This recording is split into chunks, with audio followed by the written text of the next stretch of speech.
Welcome CSE 121 to exercise 20A, which is string method practice. And we're going to do that. We're going to practice with strings, use some methods, use some operations. We're going to work with lists a little bit and even introduce a set. And again, it's just practice, so we're putting this in our coursework in front of exercise 20 so that we get a little more practice in. And I didn't want to reorder all the names and numbers of exercises, so I called it 20A. So it's before exercise 20 in here. So we're going to do this first, and it may be a little monotonous, but it's actually a good review. So hopefully you'll have a better awareness of strings, where to find operations that'll help you work with strings, and so on. So we're going to open this up and kind of follow the instructions in here. Now, I haven't done this for a while, so I'm recording this new. I did it like 3 years ago, so I may look around for a while to find some of these things as I get more familiar with it. But I did want to record it new, so I wasn't just showing you an old video like I do with some of them. But I'll zoom in here a little bit, and we're going to create a new repel, and we're going to call 20A string methods, or you could call it string method practice, SMP, whatever you want to call it. So I'm going to go to my Replit, and I'm in my folder for spring 2023, and I'll just make a new repel. And it's a regular Python repel, and I'll just call it 20A string methods. And remember, you can use dashes in your repel names, not in variables. I'll just put RH. So there's my repel. And the first thing I'll do in here while it's booting up is check it out. I'm just creating a variable called school and assigning it to one string called Warren County Community College. Just upper and lowercase letters with spaces in between. And then we're going to use variables just to help us identify the print statements, just so we don't have a whole bunch of prints all over our code. It's a little bit easier to look at P1, P2 to see what's going on. It'll help us identify it a little bit. And let me go back here and see if it's open, and it is. And we'll be doing everything in main py, and we're just going to create a variable called school equals, and then in quotes, Warren County Community College. And you could copy it, or I'm just going to type it. Double check your spelling, Warren County Community, 2 M's in community. Make sure you get the E in there. I've already typed college like that in the past. So make sure you have that in there and you have quotes on there. So that's one string. And what we're going to do is go through some methods and operations, not always methods, because sometimes you'll look up a method and you'll be like, where's that at? Where's the slice method? And it's not really a method. So what we're going to do first is print out the length. And you might say, oh, well, let's go to the string methods and look for length. And you'll go through and you'll be like, wait a minute, where the hell's length? You won't see length in here, and you do that on lists as well, but that's because it's a built-in function. That's a Python built-in function, length, which works on strings and it works on lists. So we're not going to find it in here. So we're going to go here and we're just going to use length. And we've used this before, and we'll just use P1. And you could do a space between your print statements. We'll just put P1 and we'll just assign it to the print statement, just so we can find it better. And we'll put equals, and then we're going to put in here the length function. And remember, you'll have 2 sets of parentheses, and we're getting the length of school. And that's it. And you should print it out, and it should count up somewhere around, I think, 31. I did it before, and I think it's 31. I mean, you could count them yourself. It will include the spaces. So there it is. So that's the amount of letters in that string, 31. And you could put blank prints in between them, or you could keep things going here, because we're going to move on to P2. So P2 is actually print the substring county using slice. Now again, if you look through string methods and you're like, where the hell's slice? I can't find it, I can't find it. They don't have length here, now they don't have slice here. But you'll see slicing strings here. And what you can do is specify the start index and the end index. And we're just going to print out that part of it. So it's creating a substring of that. So this one here, I'll just give you an example. You know, they could slice from the start, or they use this colon here.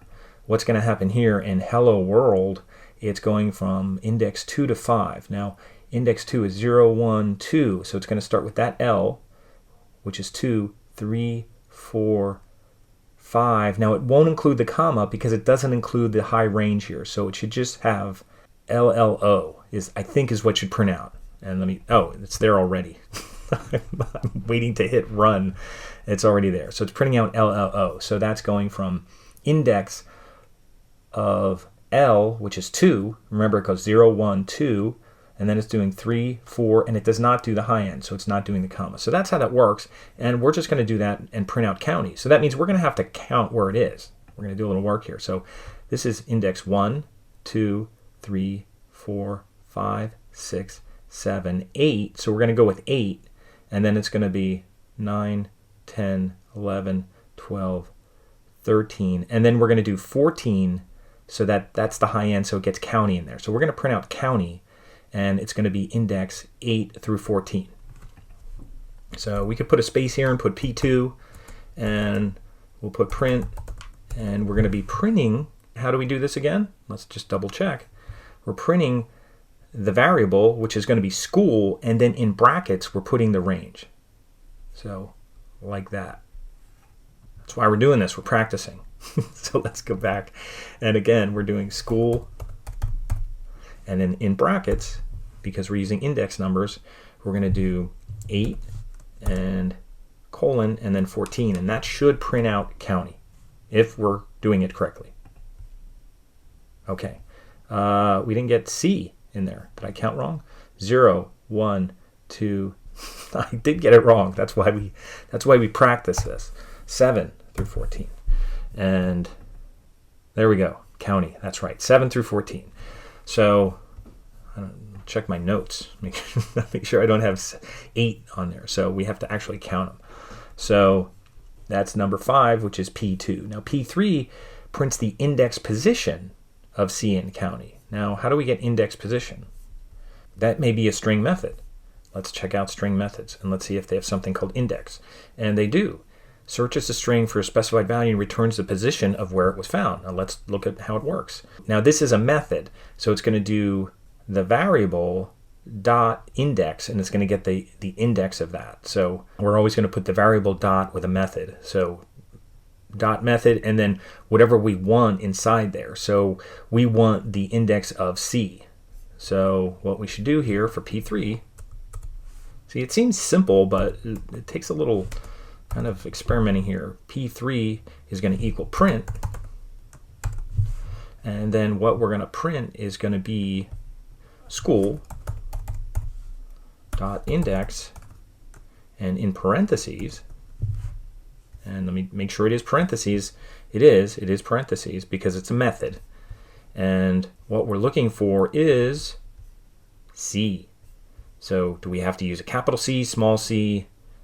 It's the C in county, so let's just put the first one. So it should find the first one, and that's all we have to worry about. But let's just see if we put C, will it find a C? If it's a capital C, I don't know.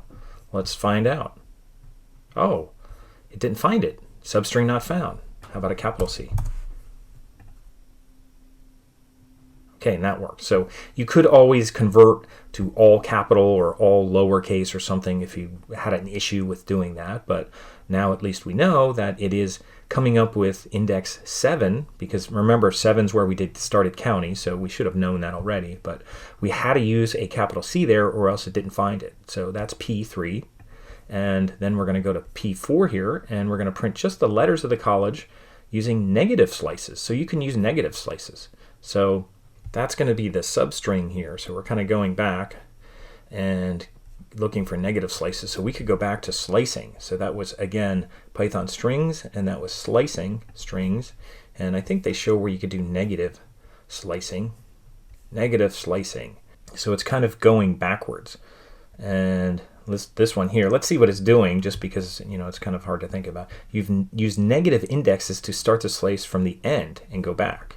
So if you ever have to do that. So this is starting at -5 and going to -2. Let's just see what it's doing. It's doing world.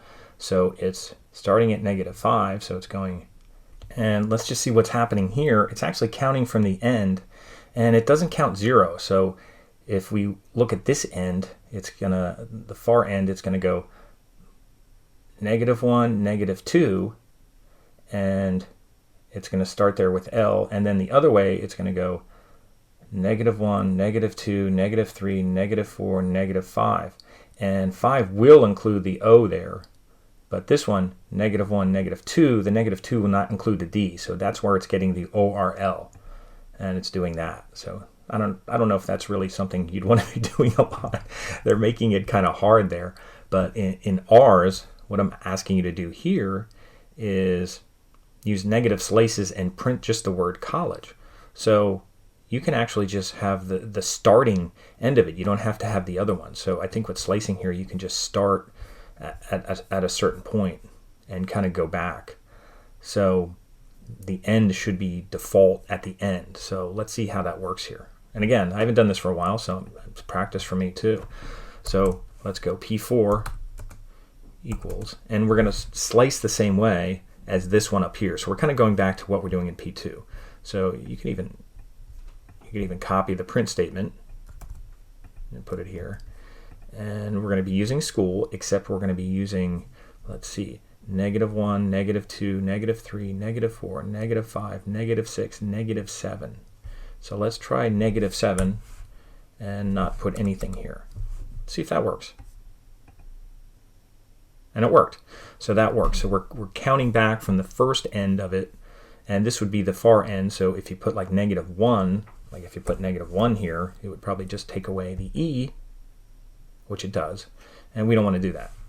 So we're just kind of counting back. The first part of the range is counting back. So we count it back 7. And it doesn't use 0 when it's counting from the end. It just goes -1, -2, -3, 4, 5, 6, 7. And it does include it on this end just like it does from the other end. And it's nothing at that end. It's default at that end, and it's going to the end. So we're slicing that out. And again, we're not changing it. We're not changing our strings. Our strings are immutable, so we can't change them. We're just printing out a portion of them. That's all we're doing here with P4. So let me run that again so it looks nice over here. So that's what it should look like so far at P4. And let's go back to P5. Number of occurrences in C of the string name school using count. So we're going to use count, which is a string method.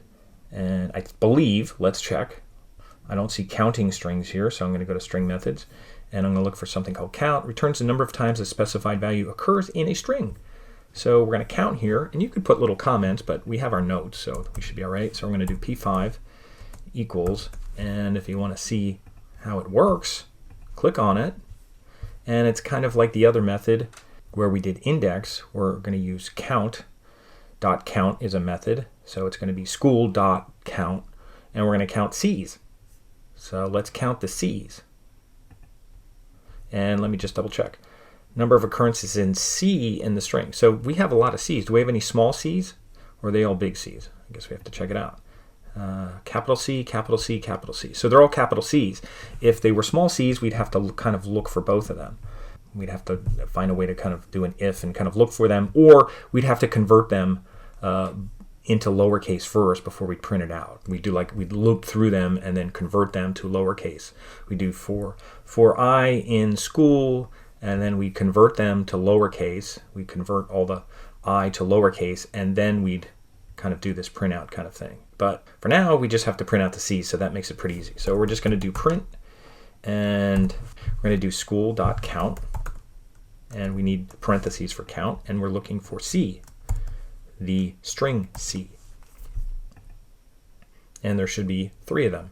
And if we used small c, we get 0. And just for the hell of it, I may delete this, but just for the hell of it, if you did something like for I in school, if you cycled through school, and then you said I dot lower, that means everything in school, and then you printed school.count I. Let's see what happens here. I'm not sure if this has worked, but I'll try it out. And the last one is 3. It's doing too many things here. It's converting it's converting everything here. So actually we'd have to,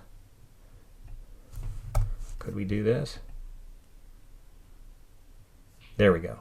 We get a 3. So we can't put it in the loop because it's printing out every single letter. But the last one was actually correct. So this actually works. So for I in school, if we converted everything to lower, that way we could count them in case they had upper and lower letters. So if you had upper and lower letters, you could do that. Now you don't have to do this, but I just wanted to try this out just to make sure that it worked. And the only thing that I screwed up is that print can't be in the loop. You got to pull it out of the loop, but that'll work too. So there's always some kind of solution here to figure things out. And we'll go back here to P6. We'll see what P6 is, and maybe we'll take a break because I think we're going up to P12. And you can see what I mean. They get kind of monotonous, but you do kind of learn from them. So that's the idea. It's not meant to be just something to just run through and put answers down. The number of spaces in the string using count. So we're using count again, and we're going to print the number of spaces. So we already know how to use count, so that shouldn't be that hard. So we're going to put print school.count. And in here, we're just going to use spaces, which would just be an empty string. Well, actually, this is an empty string. We want to make sure we put a space in there, not an empty. We don't just want to do that. That means nothing. We want to put a space there. And we should get 1, 2, 3. We should get 3 of those. So that's working. So that's counting the spaces. That's counting, actually, this is counting capital C's. I used a small c when I was after I did that loop. And we don't get any small c's. So if we do this again, it should have 3. Okay, so it should look like that. So I'll correct that. So in case you're doing that, you didn't bother with that for loop thing, you could do that. So let's see what's coming up next, and I think we'll take a break because coming up is P7, all the letters on a separate line with a for loop. Let's finish up with this one. We'll do this one, and then we'll get into more of these. These are a little more detailed getting down here, so we'll do that for part 2. But let's finish up P7 here. We'll print all the letters in the school string on a separate line using a for loop. That's not that hard. We're just going to use a for loop. So we're going to create a for loop here. And how do we loop through a string? We can go for I, and you could use any kind of variable, but I'll use I in school. So we're just like we would a list, we're going through that for I in school. And what do we want to do here? Well, we want to print out I. And remember, print statements have a new line, so they're going to print out everything on a separate line if we run this. And I should put P7 equals and do that. And that's what it's doing. Warren County Community College all in one line. So that's all we had to do for P7, and it's just doing that. And now in P8, we're going to print all the letters on a string, except we're going to remove the strings. So for this one, we're going to print these out, and we're going to remove all the spaces. So there's different ways you can do that. But one way we could do is try the isAlpha, and I think that's a string method. And Python strings, string methods, I'm pretty sure that's a isAlpha. Returns true if all characters in the string are in the alphabet. So we're only going to print out ones that are isAlpha, meaning they're characters. We're not going to print out spaces. So we could do something if something is a space, don't print it out, or we could use isAlpha, which means if it's a letter, do print it out. So there's different ways you could do that, but we'll pick that up in part 2. So we're going to do P8 through P12 in part 2 of our string method practice. I hope you're having fun with this. I know I am. I'm having fun with this. But even though it does seem kind of monotonous going back and forth, it is good to kind of cycle through these things and just see what's available. I know sometimes we could just do one exercise and do one thing, but this way we're kind of just trying out different things, and you know, some of them are kind of valuable, some of them are not. But we'll see you with part 2, and we'll print those letters out without any spaces.